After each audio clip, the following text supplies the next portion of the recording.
All right, so there you go. Not bad for having set up nothing really, except for one light. It's very thin and other stuff that we're going to change, and we're going to see just how far we can push this by not changing the sim, but just changing the materials, the lights, and the render settings, and then later in compositing. It's going to go pretty far from this. So click on the snapshot so we can consult it later. Press the stop button here if you haven't already, and let's make some materials. Now, as of this recording, it is the way that it is. And in general, you may not be using Mantra, maybe you're using Redshift, or maybe you're using Arnold, or who knows what else, or Karma. What I'm going to talk about is specific to how it is right now, but it is all based on general principles of rendering and shading and lighting. This stuff hasn't changed for a long time, and it doesn't seem like it's going to be changing anytime soon.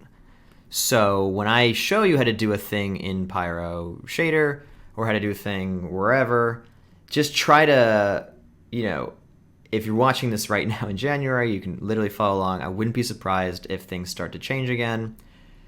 The point is to learn the principles, and then you won't need a video tutorial to tell you how to apply what you learn to a different setup. So without further ado, Pyro Shader, we are using Mantra, so we are using the Pyro Shader. And we also want a principled shader. Principled shader is simply the standard shader in Houdini for not volume stuff. So in this case, our background geometry. So again, if Houdini gets rid of the principled shader tomorrow, don't lose your mind over it. Just use whatever the new shader is. And if the Pyro shader goes away and they call it the volume shader, it'll still have density settings. It's still going to have color settings. It's still going to have a scattering phase, I'm sure.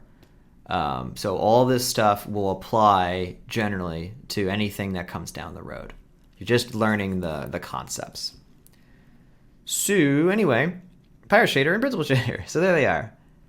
So let's put on the smoke, the Pyro Shader, and the Principled Shader.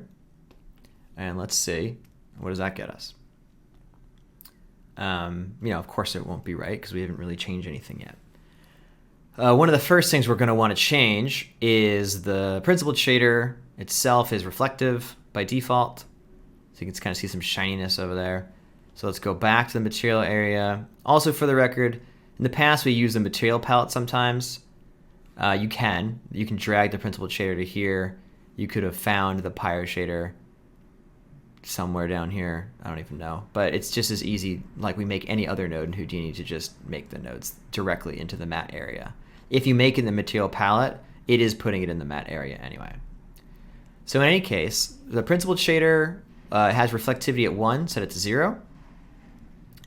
We're also going to want to have the actual density on this be higher.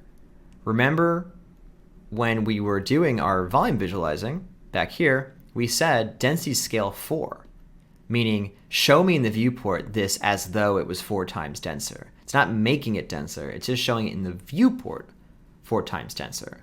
So rather than re-simming with more density, which might even change the sim, as things like turbulence and disturbance can be based on the density values, let's not re-sim it, let's just change it after the fact.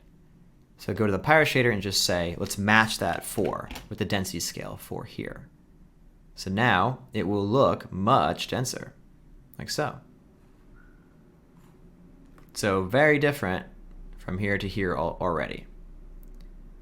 So we'll snapshot that one. Something else we're going to want to do, because we're going to want to do lots of things here, is the smoke color is saying, yes, tint the smoke color with the CD fields that we made, but it's then scaling it all by 0.2. So make this bright white so that it's scaling it by 1, meaning don't scale it, just keep it, anything times 1 is itself. So now it's much nicer and more colorful. So we're getting closer already. Finally, something that people take for granted is the background of, because smoke is transparent, or it's, semi-transparent. So a lot of the color is what's leaching through from the background.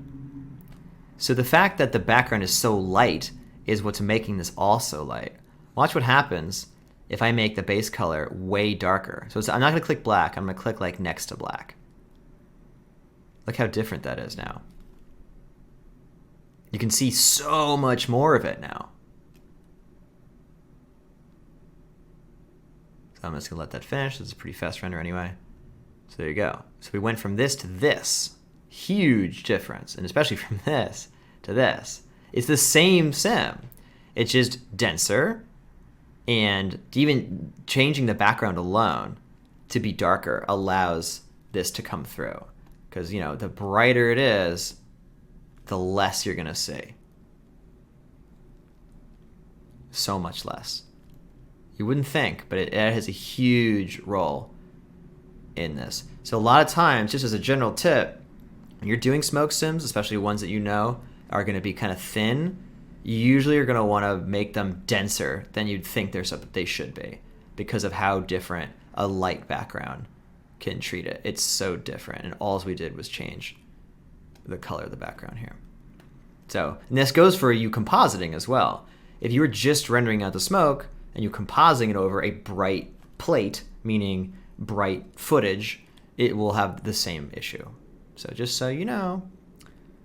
So we got that going. Another thing we can do on the Pyro Shader is the scattering phase.